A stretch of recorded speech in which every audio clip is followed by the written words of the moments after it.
Sir ਸਾਡੇ ਕੋਲ ਪਲੇਟਾਂ ਸਾਫ਼ ਕਰਨ ਆਉਂਦੇ ਸੀ ਪਰ ਦੂਜੇ ਮੁੰਡਿਆਂ ਨੇ ਜਾਸਤੀ ਉਹਨਾਂ ਨੇ ਕੀਤੀ ਹੈ। ਗੈਂਗ ਰੇਪ ਕੀਤਾ ਫਿਰ ਸਰ ਮੈਂ ਨਹੀਂ ਕੀਤਾ, ਸਰ ਉਹਨਾਂ ਨੇ ਕੀਤਾ। ਤੂੰ ਵੇਖਦਾ ਰਿਹਾ ਬਸ। ਹਾਂਜੀ ਸਰ। ਤੇ ਜਦੋਂ ਪੂਰੀ ਚੀਖੀ ਹੋਣੀ ਹੈ ਤੇ ਉਦੋਂ ਕੋਈ भी नहीं आया, नहीं किसी ने उन्हें बुलाया भी नहीं। नहीं सर। अस्सलामुअलैकुम, आप टीवी से मैं हूं फैसल खान सूरी। थाना कोट राधा किशन की पुलिस ने एक ऐसे मुलजिम को गिरफ्तार किया है जिसने अपने दोस्तों के साथ मिलकर जहनी माजूर 18 साल लड़की का रेप किया है। लेकिन असल वकुआ क्या पेश आया, आइए हम भी जानने की कोशिश करते हैं। मेरे साथ वो मुलजिम मौजूद है जिसने 18 साल लड़की के साथ दरिंदगी की है। क्या नाम है तुम्हारा? साहिल। साहिल, कहाँ से आए हो? कोट राधा किशन से। हथकड़ियाँ क्यों लगी हैं? हथकड़ियाँ जनाब शादी हल्का मकाना तो उन्होंने जना का केस पा दिता। जना का केस डाल दिया शादी हॉल में काम करते हुए। हाँ जी ऐसा क्या किया था? सर साडा काम है ड्यूटी ने हर बंदे ने बाहर करना, अभी बाहर कढ़ा साढ़े तो उन्होंने केस पा दिता। ऐसे तो मुमकिन नहीं है कि आपने कुछ और किया हो, केस कुछ और डल गया हो आप पे। नहीं सर असी तो बच्चों के कस्मां खा के असी कुछ भी नहीं किया गलत काम। लड़की कौन थी वो? सर प्लेटा प्लूटा साफ करना आते ने। वो भी वहाँ पे काम करती है? नहीं सर और ललियां जगह प्लेटा साफ करना आते से।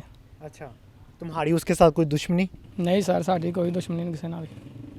तो फिर क्यों FIR हुई तुम पे? सर ऐसे पर किसी ने बाहर कढ़े तो उन्होंने FI करा दी। बाहर निकालना कोई बुनियादी वजह दिखाई नहीं देती, जो हुआ है एग्जैक्ट वो बताओ मुझे। सर असी तो हत्थ तक भी नहीं लाया। हाँ साहिल, हूँ याद आया की स्टोरी सी। सर ਸਾਡੇ ਕੋਲ ਪਲੇਟਾਂ ਸਾਫ਼ ਕਰਨ ਆਉਂਦੇ ਸੀ, ਦੂਜੇ ਮੁੰਡਿਆਂ ਨਾਲ ਜਾਸਤੀ ਉਹਨਾਂ ਨਾਲ ਕਰ ਦਿਓ, ਪਰ ਦੂਜੇ ਮੁੰਡਿਆਂ ਨੇ ਜਾਸਤੀ ਉਹਨਾਂ ਨੇ ਕੀਤੀ ਹੈ। ਹੁਣ ਮੰਨ ਗਿਆ ਤੂੰ? ਸਰ ਨਾਮ ਮੇਰੇ ਤੇ ਆ ਗਿਆ। ਅੱਛਾ, ਉਹ ਕੌਣ ਮੁੰਡੇ ਸੀ? ਸਰ ਉਹ ਦੂਜੇ ਵੇਟਰ ਸੀ। ਉਹਨਾਂ ਦਾ ਨਾਂ ਕੀ ਸੀ? ਨਾ ਸਰ ਮੈਨੂੰ ਨਹੀਂ ਪਤਾ, ਨਵੇਂ ਮੁੰਡੇ ਆਏ ਸੀ। ਤੂੰ 15 ਸਾਲਾਂ ਤੋਂ ਉੱਥੇ ਕੰਮ ਕਰ ਰਹੇ ਉਹ ਨਵੇਂ ਮੁੰਡੇ ਆਏ ਸੀ ਉਸ ਦਿਨ। ਨਵੇਂ ਸੀ ਪੁਰਾਣੇ ਸੀ, ਨਾਂ ਤੇ ਪਤਾ ਹੁੰਦੇ ਨੇ ਨਾ, ਕਿੱਥੋਂ ਆਏ ਸੀ, ਕਿਉਂ ਆਏ ਸੀ, ਕਿੰਨੇ ਰਖਵਾਏ ਸੀ? ਸਰ ਨਵੇਂ ਮੁੰਡੇ ਆਏ ਸੀ, ਅੱਛਾ, ਉਸੇ ਦਿਨ ਹੀ ਆਏ ਸੀ। ਕਿੰਨੇ ਮੁੰਡੇ ਸੀ ਉਹ? ਸਾਡੇ ਕੋਲ ਕੰਮ ਵੱਡਾ ਸੀ, ਅੱਛਾ, 2 ਮੁੰਡੇ ਸੀ ਉਹ। ਕਿੰਨਾ ਕੁ ਵੱਡਾ ਕੰਮ ਸੀ? ਇੱਕ ਅਸੀਂ 500 ਬੰਦੇ ਦਾ। ਅੱਛਾ, ਹਾਂਜੀ ਉਹਦੇ ਚ ਤੂੰ ਵੀ ਹੈਗਾ ਸੀ? ਹਾਂਜੀ ਸਰ ਉਹਨੇ ਜਮਾ ਵੀ ਹੈਗਾ ਸੀ। ਹਾਂ, ਗੈਂਗ ਰੇਪ ਕੀਤਾ ਫਿਰ? ਸਰ ਮੈਂ ਨਹੀਂ ਕੀਤਾ, ਸਰ ਉਹਨਾਂ ਨੇ ਕੀਤਾ। ਤੂੰ ਵੇਖਦਾ ਰਿਹਾ ਬਸ? ਹਾਂਜੀ ਸਰ। ਕੀ ਵੇਖਿਆ ਤੂੰ? ਸਰ ਜੋ ਕਰਦੇ ਰਹੇ ਮੈਂ ਉੱਥੇ ਬੂਹੇ ਖਲੋਤਾ ਸਾਂ। ਮੈਨੂੰ ਜੋ ਕਰਦੇ ਨਹੀਂ ਦੱਸਣਾ, ਉਹ ਦੱਸ ਜੋ ਵੇਖਿਆ, ਤੇਰੀ ਅੱਖਾਂ ਨੇ ਵੇਖਿਆ।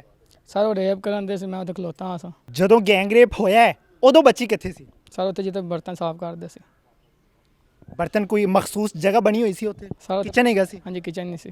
ਅੱਛਾ, ਉੱਥੇ ਕੋਈ ਮਾਲਿਕ ਨਹੀਂ ਹੈਗਾ ਸੀ, ਕੋਈ ਮੈਨੇਜਰ ਨਹੀਂ ਹੈਗਾ ਸੀ? ਨਹੀਂ ਸੀਗਾ ਉੱਥੇ। ਕੀ ਟਾਈਮ ਕੀ ਸੀ? ਟਾਈਮ ਸਰ ਦੁਪਹਿਰ ਦਾ ਸੀ। ਦੁਪਹਿਰ ਦਾ ਟਾਈਮ? ਤੇ ਜਦੋਂ ਇਵੈਂਟ ਹੈਗਾ ਸੀ ਉੱਥੇ ਕੋਈ ਮੈਨੇਜਰ ਤੇ ਹੋਏਗਾ? ਨਹੀਂ ਸਰ ਮੈਨੇਜਰ ਦਫ਼ਤਰ। ਚੀਖੀ ਤੇ ਹੋਏਗੀ ਉਹ? ਨਹੀਂ ਸਰ ਮੈਨੇਜਰ ਦਫ਼ਤਰ 'ਚ ਸੀ। ਕਿਸੇ ਨੇ ਬੁਲਾਇਆ ਵੀ ਨਹੀਂ ਮੈਨੇਜਰ ਨੂੰ? ਨਹੀਂ ਸਰ। ਕੀ ਵੇਖ ਕੇ ਕੀ ਸੋਚ ਕੇ ਰੇਪ ਹੋਇਆ? ਪਤਾ ਨਹੀਂ ਸਰ ਜਿਨ੍ਹਾਂ ਉਹਨਾਂ 2 ਬੰਦਿਆਂ ਨੇ ਕੀਤਾ, ਅੱਛਾ, ਉਹਨਾਂ ਨੂੰ ਪਤਾ ਕਿਉਂ ਕੀਤਾ ਉਹਦੇ ਨਾਲ।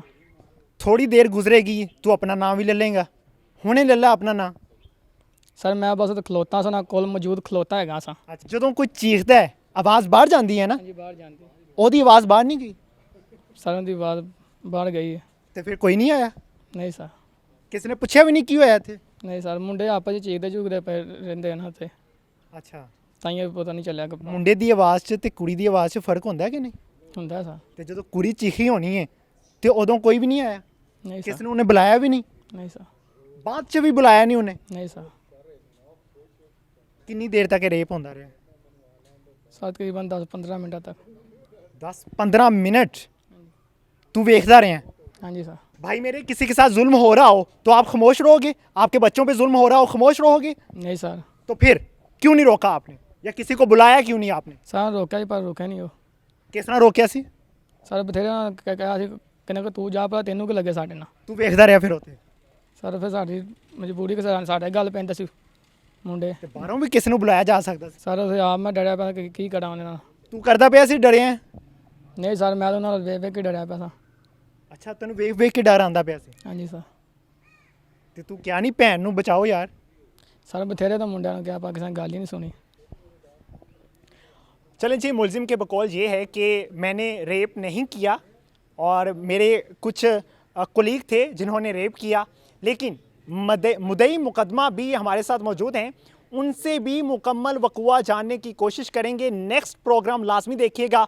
इसी के साथ इजाज़त चाहूँगा। अल्लाह ने के बाद।